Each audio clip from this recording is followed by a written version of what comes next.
Tumetembelea miradi hii mikuu mitatu. Ni miradi mikubwa ambayo inakuja kuleta utulivu kwa upatikanaji wa umeme katika jiji la Dar es Salaam.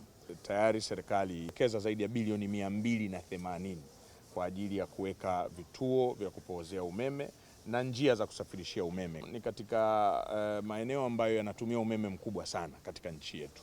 Ukiangalia uzalishaji wa umeme tulionao kwenye taifa letu, karibia megawatts 750 zote zinatumika Dar es Salaam peke yake.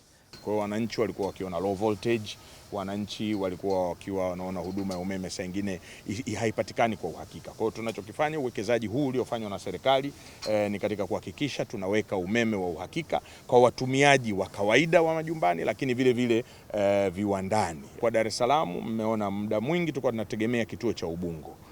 Sasa hapa tutakuwa tuna uwezo wa kuweza kuleta umeme mwingi zaidi kusaidiana na kituo chetu cha Ubungo, ambapo umeme wa Kinyerezi, umeme wa Julius Nyerere wote utakuwa ukifika hapa katika jiji letu la Dar es Salaam, na kisha utaenda Ilala na maeneo mengine ya jiji la Dar es Salaam. Kwa hiyo tunapunguza load iliyokuwepo pale Ubungo, ambayo itawezesha sasa wananchi kuendelea kupata umeme wa uhakika. Miradi iko mingi.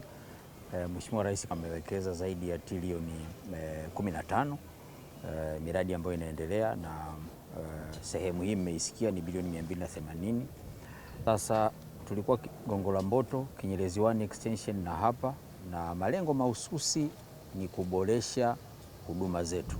Uwekezaji unaongezeka, viwanda, watu wanaongezeka. Kwa miundombinu inayokuwepo leo, lazima baada ya uwekezaji kuongezeka na idadi ya watu kuongezeka, lazima tuitoe na tuweke miundombinu mikubwa zaidi kwa ajili ya kumudu hitaji la wateja wetu. Mheshimiwa Rais ametuelekeza, hataki kabisa sisi watu wa umeme tuonekane ni kikwazo kwenye maendeleo ya watu, na tunamshukuru ametuwezesha.